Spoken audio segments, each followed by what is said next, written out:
I thank all the friends from Delhi media, both national and regional media. I thank all of you for joining us today in such large numbers. As was expressed by our floor leader in Rajya Sabha, Shri Suresh Reddy Garu, Congress party, which has been talking and making a lot of claims with respect to being the savior of the Constitution, the vanguard of the Constitution, I wanted to give you a bit of backstory, a bit of history. Back in 1967, the first gentleman who won as an independent in Haryana Assembly, his name was Gayalal. He was the first person in India to have defected after winning as an independent MLA. He had defected to Congress party within a few days after the election. That's when the whole name Ayaram culture, वो गयालाल जी के नाम से ही गयाराम आया. फिर गयाराम जब तीन बार इधर उधर बदले तो आयाराम गयाराम का कल्चर हिंदुस्तान में अगर किसी ने इंट्रोड्यूस किया तो वो थी कांग्रेस पार्टी 1960s में, 1967 टू बी प्रिसाइज. उसके बाद सेम कांग्रेस पार्टी जब उनके साथ उनके एमएलए को किसी और ने छीना 1985 में, same Congress party under the leadership of the then Prime Minister Rajiv Gandhi had introduced what is called as the anti-defection law. Anti-defection law को introduce भी कांग्रेस नहीं किया, आयाराम गयाराम कल्चर को भी इंट्रोड्यूस कांग्रेस नहीं किया देश में. और आज मैं आपको दो चार चीज दिखाना चाहता हूं. तेलंगाना के बारे में आपको एक दो चीज मैं दिखाना भी चाहता हूं और उसके बारे में बात करना चाहता हूं. कांग्रेस पार्टी को काफी मौका दिया तेलंगाना की जनता ने, आंध्र प्रदेश की जनता ने 2014 से पहले. करीब 50 साल, 50+ years, 55 to be precise, they have been given an opportunity to run the government in Andhra Pradesh, erstwhile Andhra Pradesh, almost 9 times. और बहुत मतलब नाइंसाफी के बाद, बहुत अन्याय के बाद, कांग्रेस पार्टी की गद्दारी के बाद तेलंगाना की जनता ने आंदोलन पथ लिया. अल्टीमेटली 2014 में तेलंगाना बनाना ही पड़ा कांग्रेस पार्टी को, तब जाके तेलंगाना बना.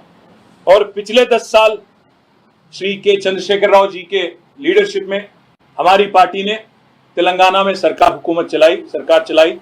और जो हाल ही में इलेक्शन हुआ 2023 में नवंबर में, हमारी हार बहुत कम वोटों से, केवल 4 लाख वोटों की फर्क से हम हार गए और कांग्रेस सत्ता में आई. और कांग्रेस सत्ता में यूं ही नहीं आई, कांग्रेस ने ऐसे वादा किया तेलंगाना की जनता को. मैं दिखाना चाहता हूं आपको. 6 गारंटी की बात की गई थी, 100 दिन में पूरे करेंगे 6 गारंटी. राहुल जी के नाम पे आज के जो मुख्यमंत्री हैं उनके दस्तखत के साथ, उनके सिग्नेचर के साथ, आज के जो डिप्टी चीफ मिनिस्टर है उनके सिग्नेचर के साथ, राहुल जी, सोनिया जी, मल्लिकार्जुन खड़गे जी के तस्वीरों के साथ वादा किया गया था कि 100 दिन में हर कोई एक वादा, जो 6 गारंटी अमल करेंगे. महालक्ष्मी, रैतु भरोसा, इंदिरम्मा मकान, चेयूता, गृह ज्योति, युवा विकासम. इसके तहत उन्होंने कहा कि हर गरीब मकान में 2,50,000 रुपया एक सालिना आपके पास हम देंगे. एक ईस्टमन कलर वाली जबरदस्त सिनेमा दिखाया कांग्रेस ने तेलंगाना की जनता को. और बहुत कुछ कहा उन्होंने, ना सिर्फ ये बल्कि बहुत कुछ कहा. वादा किया तेलंगाना के युवाओं से कि आपको 2 लाख नौकरियां मिलेंगी पहले ही साल में. स्वयं राहुल गांधी आए हैदराबाद, वहां के युवा से मिले, उनको आश्वासन दिया कि 2 लाख रोजगार, 2 lakh government employment, recruitment will be completed with in the first year after the formation of Congress government. उन्होंने ये भी वादा किया कि एक जॉब कैलेंडर रिलीज करेंगे, डेट के सहित आपको हम जॉब कैलेंडर देंगे और 1 साल में 2 लाख गवर्नमेंट रिक्रूटमेंट कंप्लीट करेंगे. वादा तो ये भी किया गया था, जैसे ही कांग्रेस आती है पहले ही दिन जो खेती के लोन होते हैं, क्रॉप लोन, 2 लाख तक का पूरा with 1 pen stroke on December 9, 2023 हम क्रॉप लोन भी वेव कर देंगे. साथ ही साथ बहुत कुछ कहा गया, बस मैं ये 2-4 चीज आपके जहन में लाना चाहता हूं. 420, एक नहीं दो नहीं, 420 वादे किए गए कांग्रेस की तरफ से तेलंगाना जनता को। आज 7 महीने पूरे हो गए कांग्रेस की हुकूमत बनके तेलंगाना में, एक भी वादा आज तक पूरा नहीं हुआ, एक भी वादा आज तक पूरा नहीं हुआ। 6 गारंटी तो गायब हो गए, 6 गारंटी तो गायब हो गए। अभी क्या हो रहा है तेलंगाना में, मैं आपको ये बताना चाहता हूं। 6 गारंटी भूल गई कांग्रेस, पर 6 हमारे एमएलए ले गई, 6 हमारी एमएलसी ले गई और एक राज्यसभा एमपी को भी ले गई। हमें इस बात से कोई खेद नहीं, बड़ा अजीब सा लगता है, अजीब सा लगता है जो आदमी आज अपने आप को संविधान के रक्षक मानते हैं, जो आदमी अपने आप को संविधान के प्रतीक मानते हैं, वो जब संविधान को बेरहमी से एक्सप्लॉइट करते हैं और इसकी बेइज्जती करते हैं, तो इस बात को दिल्ली में बताना हर किसी को, इस देश की हर युवा को, इस देश के हर शख्स को बताना हमारी जिम्मेदारी है। इसीलिए हम आज दिल्ली आ गए। भाइयों, मैं याद दिलाना चाहता हूं आपको, बार बार कांग्रेस कहती है कि बीजेपी की पॉलिटिक्स जो है इमोरल है। जब भी कोई एमएलए डिफेक्ट करता है कांग्रेस से बीजेपी में, तो कांग्रेस बार बार कहती है कि बीजेपी इमोरल पॉलिटिक्स प्ले करती है और ये गलत है। मैं आपको उदाहरण देता हूं, एग्जाम्पल देता हूं। ये देखिए, कांग्रेस गोवा में स्वयं राहुल गांधी गए अप्रैल 2022 में, और वहां जितने कांग्रेस के उम्मीदवार थे उनसे शपथ दिलवाया। उन्होंने कहा कि जो भी कांग्रेस के टिकट से लड़ेगा जीतेगा तो कांग्रेस में ही रहेगा। ये शपथ स्वयं राहुल गांधी ने दिलवाया था 2022 में। और कर्नाटक में जहां उनकी गवर्नमेंट है, वहां के चीफ मिनिस्टर कहते हैं कि एक एक एमएलए को 50 करोड़ देके बीजेपी खरीदने की कोशिश कर रही है। सिद्धरामैया जी, जो कि कांग्रेस के चीफ मिनिस्टर है कर्नाटक से, वो कहते हैं कि 50 करोड़ देके एक एक एमएलए को खरीदने की कोशिश चल रही है। बाला साहेब तोरट, जो कांग्रेस के चीफ हैं महाराष्ट्र के, वो कहते हैं कि साम दान वेद दंड, ये चारों चीज की प्रयोग हो रहा है महाराष्ट्र में, जहां कांग्रेस एमएलए को लेने की कोशिश कर रही है बीजेपी और शिवसेना, एकनाथ शिंदे वाली पार्टी। ये बाला साहेब तोरट का कहना है। और हरियाणा में अजीब सी बात है, हरियाणा में जहां आप देखेंगे उनके एक एमएलए कांग्रेस की किरण चौधरी, जो कांग्रेस के टिकट से जीती और बीजेपी में शामिल हो गई, उनकी डिस्क्वालिफिकेशन के लिए आज भी कांग्रेस पार्टी लड़ रही है और उसको लेके कोशिश भी कर रही है। और सबसे अहम बात मैं आपसे कहना चाहता हूं, आज कांग्रेस पार्टी स्वयं मणिपुर में जब उनके एमएलए मणिपुर में डिफेक्ट कर गए, एक आदमी थे एमएलए श्याम कुमार, जिन्होंने जीते तो वो कांग्रेस में थे, बदल गए बीजेपी में, और उसको लेके कांग्रेस ने काफी लड़ाई की और अल्टीमेटली स्पीकर ने यह तय किया कि जो भी अगर डिफेक्शन होता है, ये बहुत इंपॉर्टेंट लैंडमार्क जजमेंट है। 2020 में सुप्रीम कोर्ट की 3 जज bench, justice Nariman, justice Aniruddha Bose और जस्टिस राम सुब्रमण्यम की 3 जज वाली बेंच ने एक फैसला लिया था मणिपुर वाली केस में, जहां के पीसीसी अध्यक्ष, प्रदेश कांग्रेस कमेटी के अध्यक्ष केशम मेघचंद्र सिंह ने पिटीशन फाइल की थी सुप्रीम कोर्ट में श्याम कुमार जी के खिलाफ, और सुप्रीम कोर्ट ने यह जजमेंट दिया कि स्पीकर को 3 महीने के अंदर तय करना चाहिए डिस्क्वालिफिकेशन पिटीशन में। यह जजमेंट आया 2020 में। उसको लेके जजमेंट की कॉपी भी मैं आपको दे सकता हूं। उसको लेके आज श्याम कुमार जी को डिस्क्वालीफाई किया गया और उनको पद से हटाया गया। और हाल ही में जो एक किस्सा हुआ हिमाचल प्रदेश में, जब अभिषेक मनु सिंघवी जी कांग्रेस के राज्यसभा के उम्मीदवार थे, तो वहां के 6 लेजिस्लेटर कांग्रेस के बीजेपी को वोट दे दिए और राज्यसभा वाली इलेक्शन में।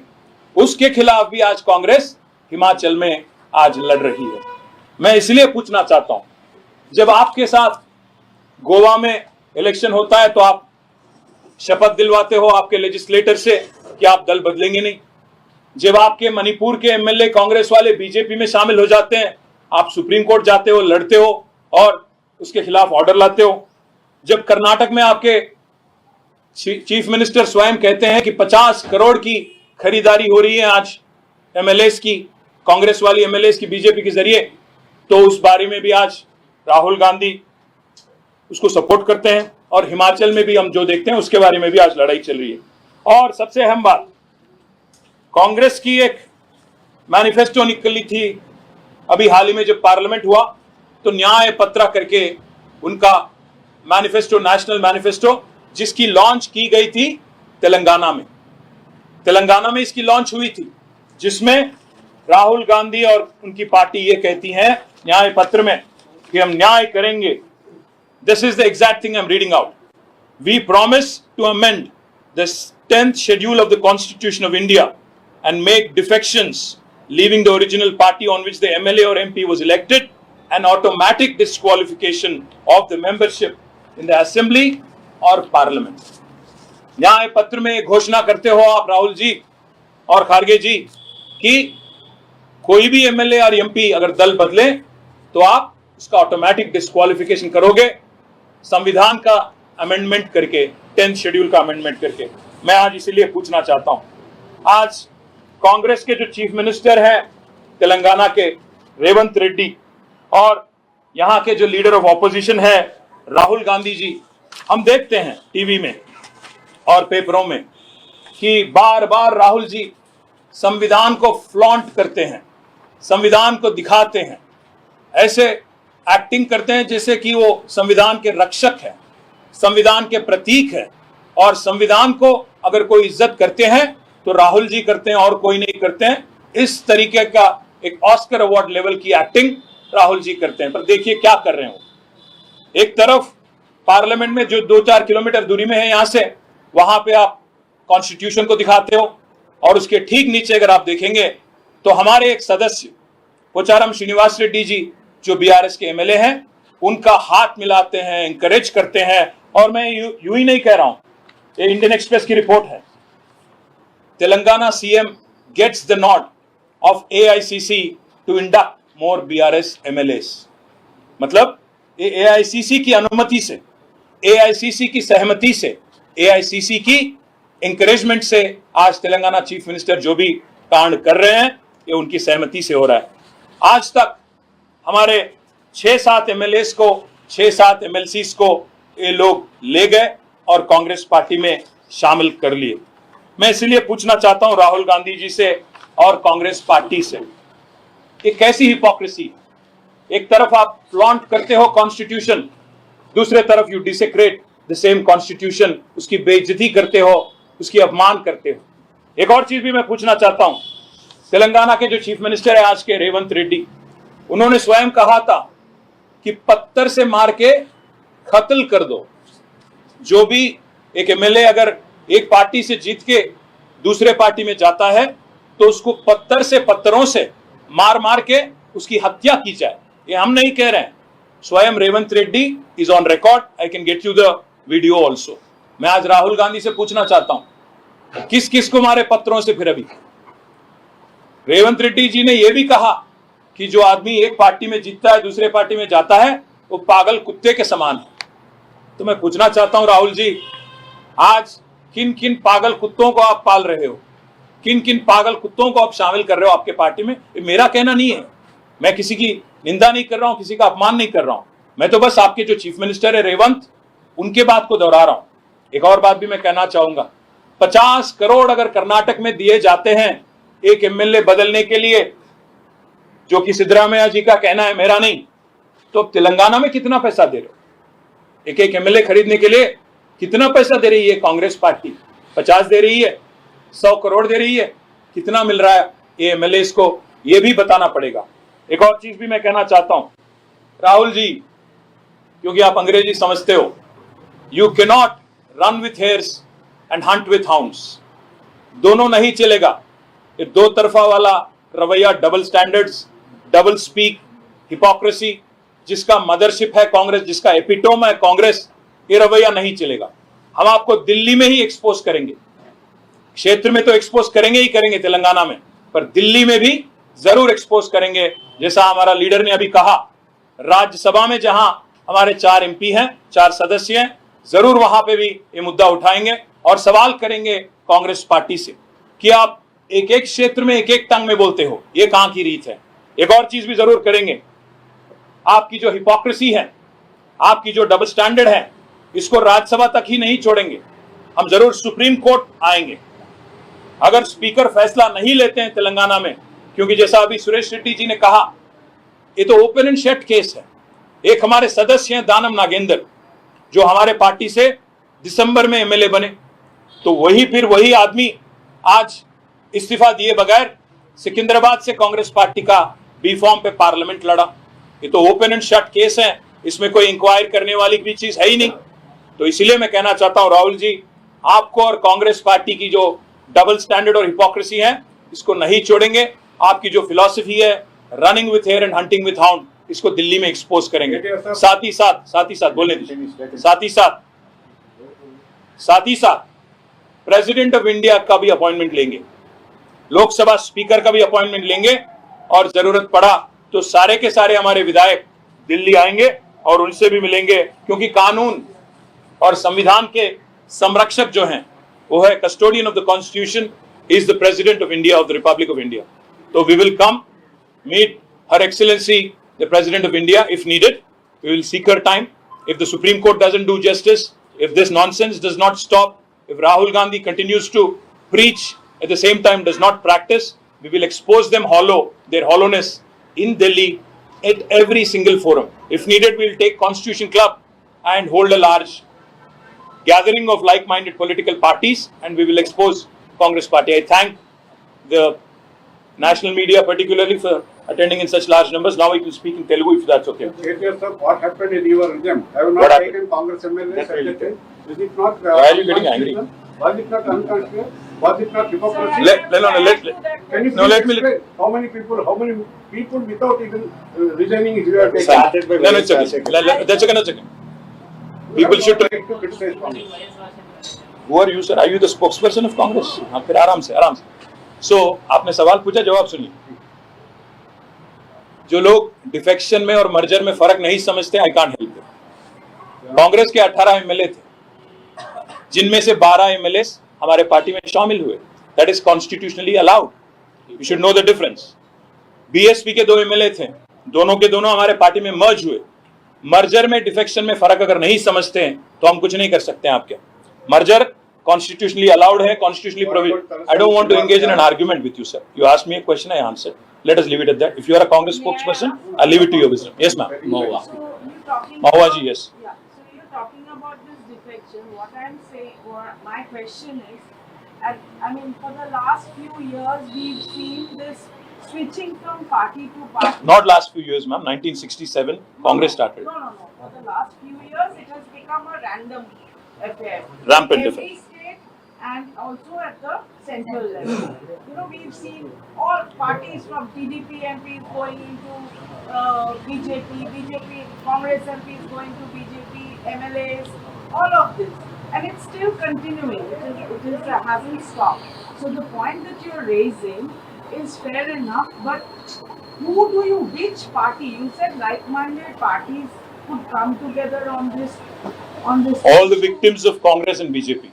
All the victims of Congress and BJP should come together, because both BJP and Congress have been inflicting these on us, and those who have been receiving it should come together and fight it out in Supreme Court.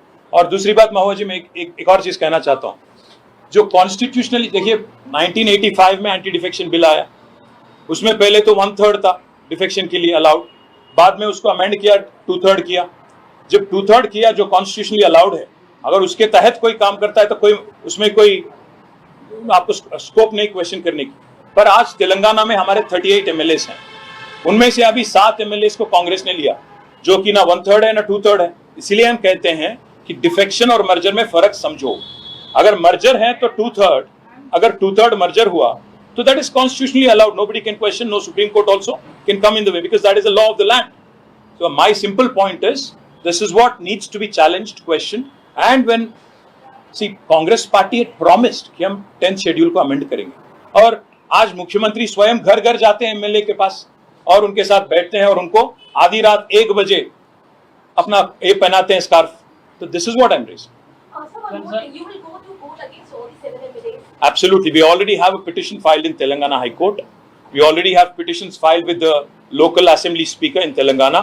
Supreme Court जैसा अगर speaker न्याय नहीं करते हैं, इंसाफ नहीं करते हैं, तो जरूर आएंगे. Supreme Court will knock on the doors of Supreme Court. Sir, one more thing. In fact, that is the reason why me and Harish Rao Garu have been in Delhi for the last 2 days, and we've been consulting legal experts.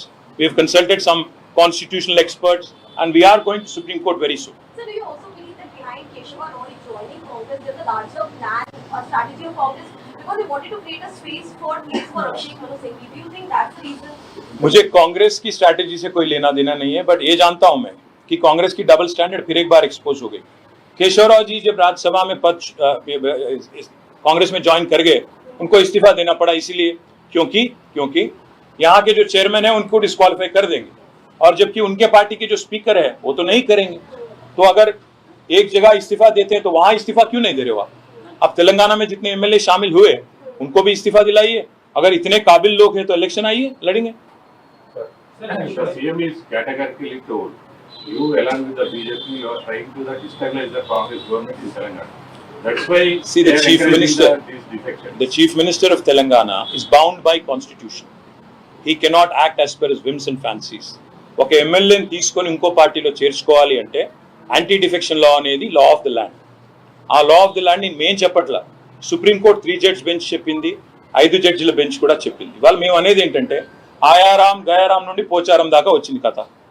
మరి ఇంకా తెలంగాణ ప్రజలు తేల్చాలి ఇప్పుడు.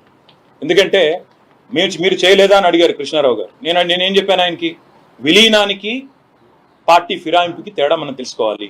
విలీనం అంటే 3/2 మంది కనుక ఒప్పుకుంటే అది విలీనం, అది చట్టబద్ధం, దానిలో ఎవరైనా చేయలేరు. కానీ నేను అనేది ఏంటంటే ఇప్పుడు ఇక్కడ జరుగుతున్నది ఏంటి, 38 మంది ఎమ్మెల్యేలు 7 ఎమ్మెల్యేలు ఎవరి పార్టీకి వారు ఎప్పటికప్పుడు మారారు. అందులో ఒక ఆయన మా పార్టీ టికెట్ మీద ఎమ్మెల్యేగా గెలిచి ఇవాళ ఎంపీగా పోటీ చేశారు కాంగ్రెస్ టికెట్ నుంచి. కాబట్టి ఇంతకంటే ఓపెన్ అండ్ షట్ కేసు ఏమి ఉండదు. తెలంగాణ ముఖ్యమంత్రి గారి మనసులో ఏమున్నా, రాహుల్ గాంధీ గారు ఎన్ని ఆశీర్వాదాలు ఇచ్చినా వాస్తవం ఏంటంటే ఇది చట్టసమ్మతం కాదు, చట్టబద్ధం కాదు, రాజ్యాంగబద్ధం అంతకంటే కాదు. కాబట్టి మేము ఢిల్లీలోనే కొట్లాడతాం. ఏ రాహుల్ గాంధీ గారు అయితే రాజ్యాంగాన్ని పట్టుకొని పోజులు కొడతారో ఆయన కూడా రాజ్యాంగం కాపీ పంపిస్తాం. పంపించి ఆయన కూడా చెప్తాం చదువుకోండి బాబు అప్పుడప్పుడు. నేను అనట్లేదు రాజ్యాంగబద్ధం కాకపోతే తెలుసుకోండి. 10th షెడ్యూల్ చదవండి. 10th షెడ్యూల్ చదవండి.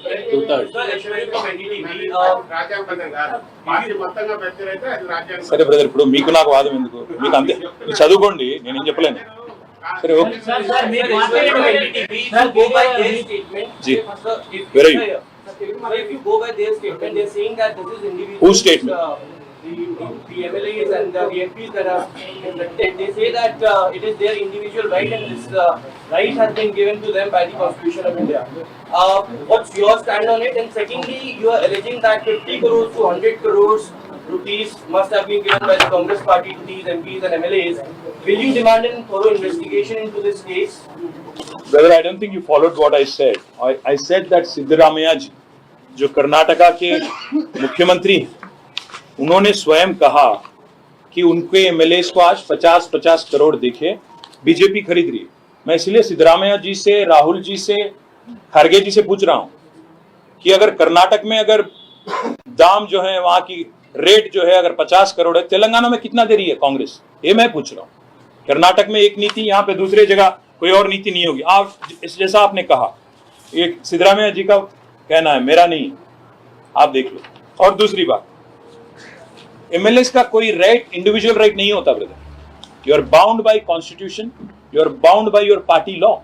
एमएलए का अपना खुद का कोई ओपिनियन या उसका खुद का कोई मन नहीं होता. इसलिए तो एंटी डिफेक्शन लॉ आया इंडिया में 1985 में. 2/3 अगर मिलता है तो मर्जर होता है वो लेजिस्लेचर का. इस हद तक कानून साफ है. उसके बारे में भी काफी सारा जजमेंट है. I can give you a copy to read. All I am saying, of course we'll go to Election Commission of India, we'll approach Supreme Court, we'll meet Lok Sabha Speaker, we'll meet Rajya Sabha Chairman, we'll also meet President of India. Or will after High Court's decision? We will plan our course of action in days to come. KTR గారు हम फिर वापस आएंगे 4-5 दिन. మీరు 2 టర్ముల్లో జరిగింది నైతికంగానే జరిగింది అనొచ్చు. మళ్ళీ అదే చెప్తున్నాను, నైతికత అన్న దానికంటే రాజ్యాంగబద్ధమా చట్టబద్ధమా కాదా. రాజ్యాంగబద్ధమైనది ఏదైతే ఉన్నదో 2/3 అనేది వాళ్ళ రాజ్యాంగంలో ఉంది. నైతికత కూడా అవసరం. కానీ నైతికత ఒక్క మాకే కాదు కదా, అందరికీ ఉండాలి కదా. రేవంత్ రెడ్డి గారు రాళ్లతో కొట్టి చంపమన్నారు కదా ఎవరైనా పార్టీ ఎమ్మెల్యేలు మారితే, మరి వాళ్ళ గురించి మేము అదే అడుగుతున్నాం. ఏ రాళ్లతో కొట్టి చంపాలని అడుగుతున్నాం. Thank you.